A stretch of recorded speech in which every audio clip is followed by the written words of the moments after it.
ఇగో పెద్ద మనిషి నరేంద్ర మోడీ గారు, మన దేశ ప్రధాన మంత్రి నరేంద్ర మోడీ గారు. ఈయన భారతదేశాన్ని పరిపాలించమంటే విదేశాలు తిరగడమే సరిపోతుంది. భారతదేశాన్ని పరిపాలించమంటే ఆయన ఫోటోలు దిగడానికే సరిపోతుంది. భారతదేశాన్ని సరిగ్గా పరిపాలించమంటే మతోన్మాదాన్ని రెచ్చగొట్టే ప్రయత్నం చేయడంలో సరిపోతుంది. భారతదేశాన్ని పరిపాలించమంటే ఫోటోలకు ఫోజులు ఇస్తూ పబ్బం గడుపుకుంటూ 56 ఇంచుల ఛాతి, ధీరాది ధీరుడు, వీరుడు, శూరుడు అని కింది వాళ్ళతోటి సోషల్ మీడియాలో ప్రచారం చేసుకోవడానికి సరిపోతుంది. నరేంద్ర మోడీ ఎక్కడైనా పోతే ఆయన చుట్టూ 10 కెమెరాలు ఉంటాయి. సెక్యూరిటీ ఉంటుందో ఉండదో తెలియదు కానీ 10 కెమెరాలు ఉంటాయి.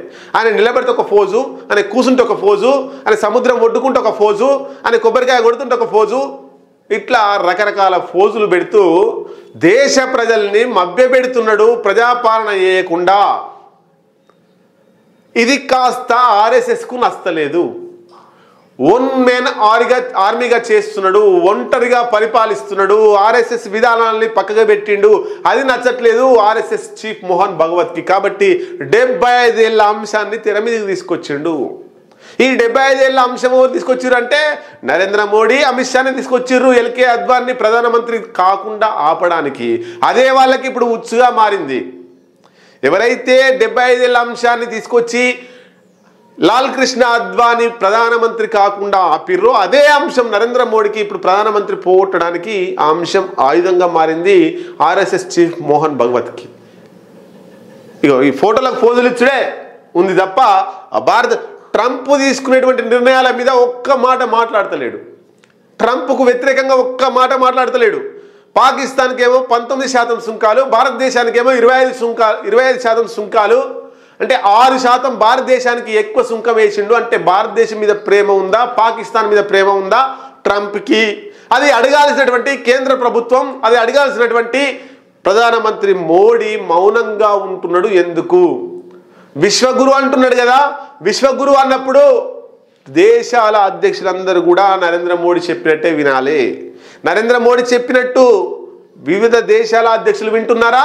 ట్రంప్ చెప్పినట్టు నరేంద్ర మోడీ వింటున్నాడా? దేశ ప్రజలందరికీ తెలుసు. మరి నరేంద్ర మోడీ చెప్పినట్టు అమెరికా అధ్యక్షుడు వింటేనేమో నరేంద్ర మోడీ విశ్వగురు అవుతాడు. ట్రంప్ చెప్పినట్టు వింటే నరేంద్ర మోడీ విశ్వగురు ఎట్లయితాడు? భారతదేశానికి గురువు కూడా కాలేడు. అప్పుడు అమెరికా అధ్యక్షుడే విశ్వగురువు అవుతాడు కదా. వీళ్ళు ఇండైరెక్ట్గా ఒప్పుకున్నట్టే కదా. అంటే ఒక్కసారి ఆలోచించురి.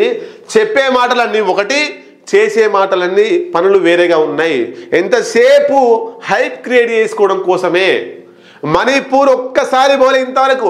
మణిపూర్లో అల్లర్లు పెట్టిర్రు, మణిపూర్లో గొడవలైన ఎంతో మంది చనిపోయారు, ఎంతో మంది అఘాయిత్యాలకు గురయ్యారు. నడి రోడ్డు మీద ఎంతో మందిని చిత్రహింసలు పెట్టి రేప్ చేసి మానభంగాలు చేసి మర్డర్లు చేసి చంపేసారు. మణిపూర్ ఇంతవరకు పోతలేడు.